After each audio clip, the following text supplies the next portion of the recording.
Hi, welcome to SBR Videos. I'm Peter Loshak. This is the Oddly Enough show, the call that we do every week with SBR contributor Swingin Johnson. Right now, it's week 16 in the NFL. And once again, we're going to get his top plays for the upcoming NFL card. Swingin Johnson, thanks for being back with us.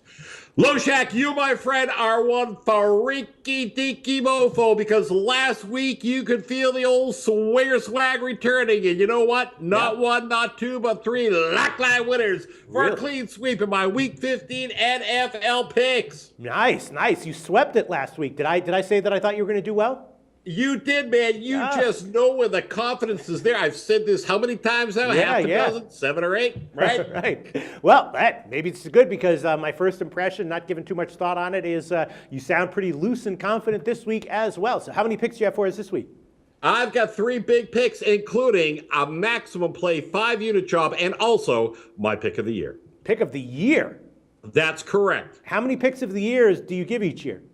About 17. Okay. No, actually, this is the only one. Really?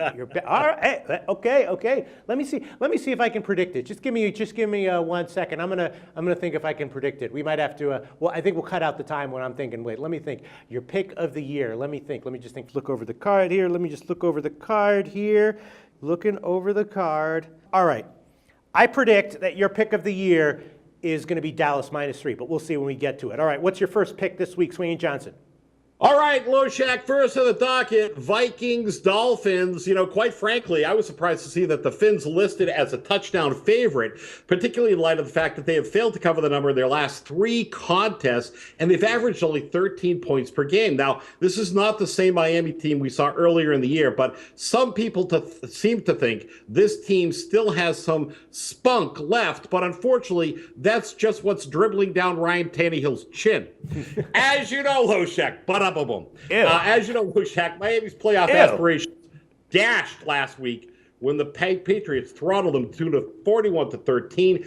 Vikings, on the other hand, been playing a lot better. Teddy Bridgewater appears to be getting acclimated to the warp speed pace of the NFL. Minnesota covered their last 4 games, and their 6th-ranked passing defense should ensure that Miami's going to take to the ground as opposed to the air. I believe there's a decent chance that Minnie pulls off the upset, but rather than be greedy, we're just going to grab the points here, and we're going to take Minnie plus 7.5 minus 135 for 4 units. All right, well, I agree with that play. You think Ryan Tannehill has come on his face? It was just a metaphor. That was gross as hell, Swingin Johnson. All right, what's your second pick for us, Swingin Johnson? I do my best. Thank you very much. Next up, Falcons and Saints.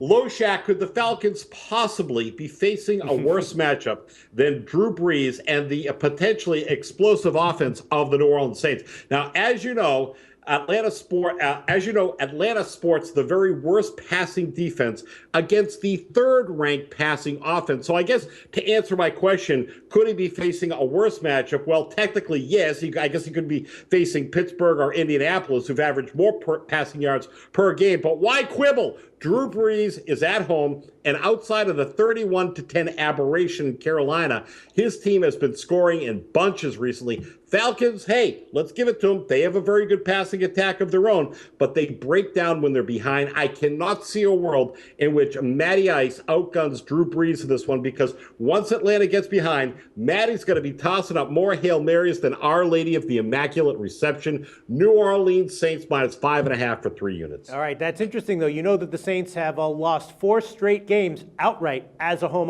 favorite, right? Doesn't matter. We're throwing that all aside, baby. All right, so now we'll get to your play of the year. I just looked over the card, and maybe if I thought about it more, I would have changed my opinion. But my prediction is that it's going to be Dallas -3. Well, you, sir, are incorrect. However, good guess, but the team and the game in question happens to be the Chiefs versus the Steelers. Oh, okay. I am loving it a little bit more. I'll tell you what, the Chiefs are going to feel the pain on Sunday. That's right, man.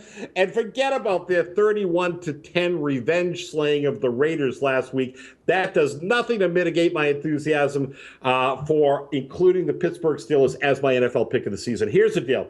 Steelers offense has been nothing but smoking down the stretch, while the Chiefs have dropped 3 straight up and against the number before they got that scheduling reprieve and faced the Raiders last week, again, of which that was a revenge game.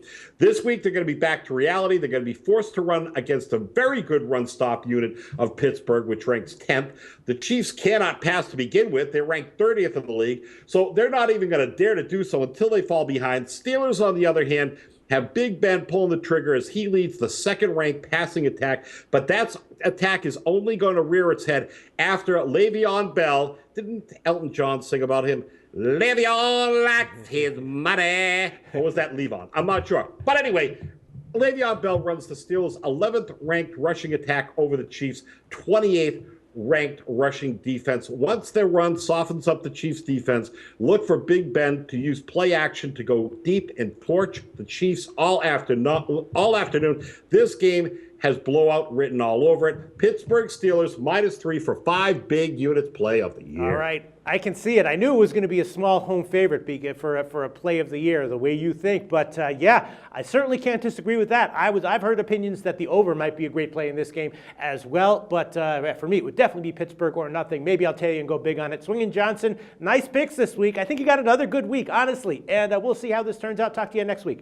Gotta love it. Thanks, Loshak. The SBR Network offers free sports picks and game breakdowns, big money free betting contests year-round, a real-time Vegas-style odds monitoring service, and much more. So come see for yourself. To stay updated on SBR news and promotions, follow us on Twitter, Facebook, and Google+, and do be sure to subscribe to the Sportsbook Review YouTube channel to catch all our daily sports shows.